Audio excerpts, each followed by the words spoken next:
1년 만에 일본을 찾은 여야 의원들이 2박 3일간의 일정을 마치고 귀국했습니다. 한일 관계를 풀기 위해 어렵게 재개된 양국 정치권의 대화가 스가 총리 방한 등을 통해서 실질적인 관계 개선으로 이어질지 관심이 쏠리고 있습니다. 도쿄 연결합니다. 이경아 특파원. 네, 도쿄입니다. 네, 여야 의원들이 일본 정계 주요 인사들을 만나서 교류와 협력을 강조했는데요. 앞으로 한일 의원들 어떤 일을 하겠다는 겁니까? 네, 한일의원연맹 김진표 회장 등 여야 의원들은 귀국 전 기자들과 만나 이번 방일 기간의 성과와 앞으로의 계획을 밝혔습니다.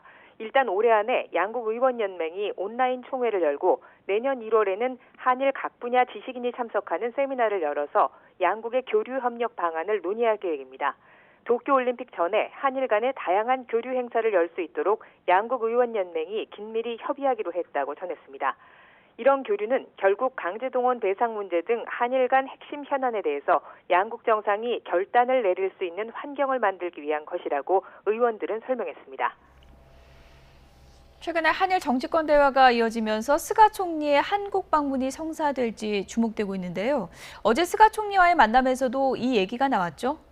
네, 그렇습니다. 우리 정부는 올 연말 개최를 목표로 하고 있는 한중일 정상회담에 스가 총리가 참석할 것을 계속 요청해 왔습니다. 방안이 성사된다면 양국 관계 개선에 중대한 신호탄이 될 전망이어서 초미의 관심사로 떠오르고 있는데요. 어제 스가 총리를 만난 김진표 회장도 한국 방문을 다시 요청했습니다. 함께 들어보시죠. 한국이 징용 문제에 대해서 좀 진전된 입장을 제시해 줬으면 좋겠다는 얘기를 거듭이 하셔서 그 문제는 우리 청와대에 전달을 하겠다는 말씀을 드렸고요. 다만 저는 그럴수록 양국의 정상들이 가장 적당한 시간에 만나서 훨씬 편하게 모든 문제를 다 털어놓고 소통하고 결단할 필요가 있다. 네, 여야 의원들과 스가 총리의 만남에 대해서 요미우리 신문은 외무성 간부의 말을 인용해 한국에서 해결책을 가져오지 않았다고 전했습니다. 지금과 같은 상황이면 한국을 방문하기 어렵다는 얘기인데요. 김진표 회장은 그러나 강제동원 배상 기업의 자산을 현금화하지 않겠다는 보증을 스가 총리가 방한의 구체적인 조건으로 내건 사실은 없는 것으로 안다고 밝혔습니다. 또 한중일 정상회의에서 도움을 받아야 할 현안도 있기 때문에 스가 총리 방안이 강제동원 배상 문제와 직접 연결되는 것은 아니라며 일본이 종합적으로 판단할 것으로 본다고 말했습니다. 네, 한국 의원들에 앞서 박지원 국가정보원장이 일본을 방문해서 스가 총리를 만났는데요.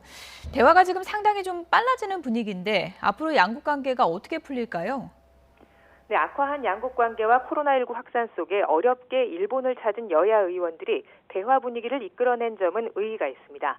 한일의원연맹 간사장인 김석기 국민의힘 의원도 박지원 원장이 다녀간 지 얼마 되지 않아서 스가 총리가 한국 의원들을 만난 것 자체가 우호적인 생각이 있기 때문이라고 본다고 말했습니다.